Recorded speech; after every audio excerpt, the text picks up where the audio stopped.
हमारी व्यस्त जीवन में ईश्वर की आवाज़। हमारा जीवन एक सबसे बड़ी संभावना है, एक अवसर है, आत्मा के खिलने का अवसर।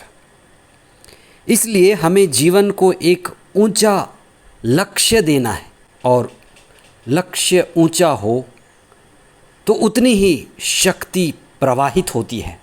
जीवन केवल काटने के लिए, घसीट कर जीने के लिए या गुजारने के लिए नहीं मिला है। जीवन कब रोचक, आकर्षक और आनंददायक होता है जब जीवन का प्रयोजन, जीने का लक्ष्य, जीने का उद्देश्य ऊंचा और श्रेष्ठ होता है।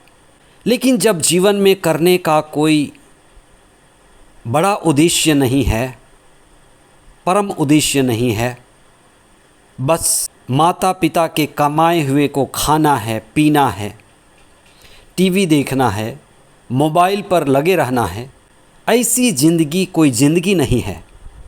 बिना सत्य के, बिना चेतना के, बिना आध्यात्म के, बिना परम आनंद के ये सड़ी गली ज़िंदगी में बस उबाऊ मिलेगा, बेचैनी मिलेगी, नींद मिलेगी और निराशा घेरे रहेगी।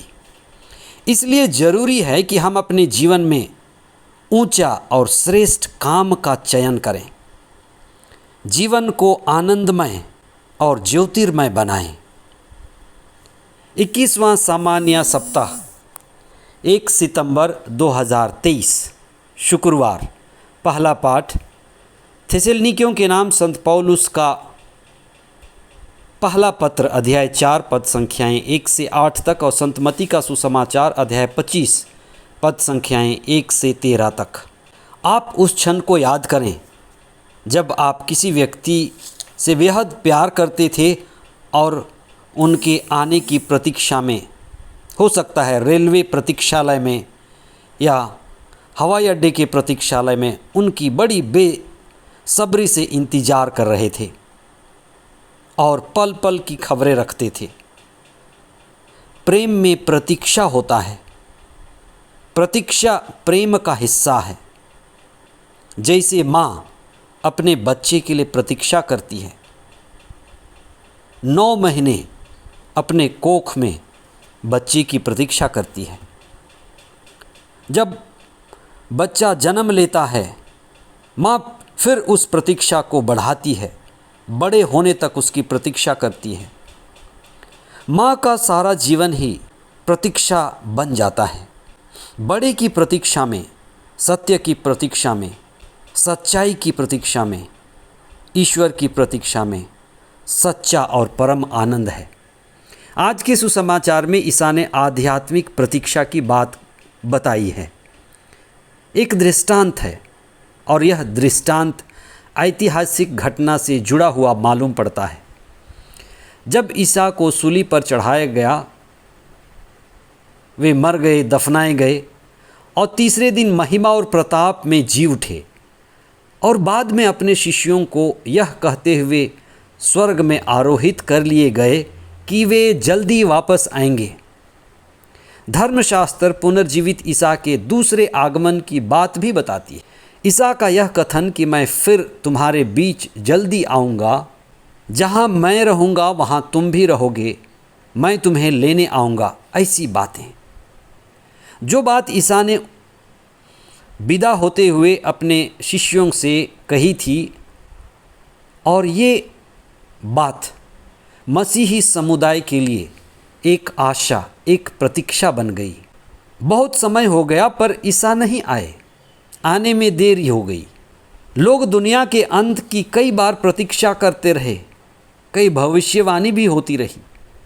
ईसा के आने की प्रतीक्षा लोग बेसब्री से करते रहे, लेकिन लोगों का यह अनुभव कि उन्हें सिर्फ प्रतीक्षा ही करना पड़ा। फिर उनमें से अधिकांश लोग उब गए, आधे लोग उबने वाले, उब करके अपना विश्वास खो दिए, ईश्वर से दूर चले गए, ईश्वर को छोड़ दिए। कुछ लोगों ने अपने अंधेरे में ही अपना जीवन बसा लिया। सो गए, खो गए, भटक गए। यही सांसारिक हो जाना है। जो मन में, शरीर में और संसार केंद्रित जीवन बिताए, वे ऊँघने लगते हैं, वे सो जाते हैं, वे थोड़े समय में उब जाते हैं। जो भी उबा दे, जो भी उब जाए, वह आत्मा से दूर है, सत्य से दूर है। जो सत्य में स्थापित है, जो ईश्वर में स्थापित है, वो 5 समझदार कुंवारियों के जैसे है, जो जीवित परमेश्वर को समर्पित है।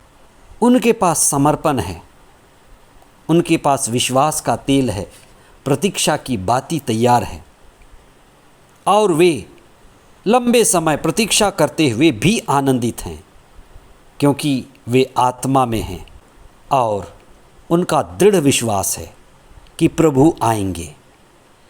आइए हम यही प्रार्थना करें कि हमारा विश्वास मजबूत बना रहे, हम दृढ़ विश्वास के साथ, सत्य के साथ जुड़े रहें, विश्वास का तेल और प्रतीक्षा की बाती तैयार रहे।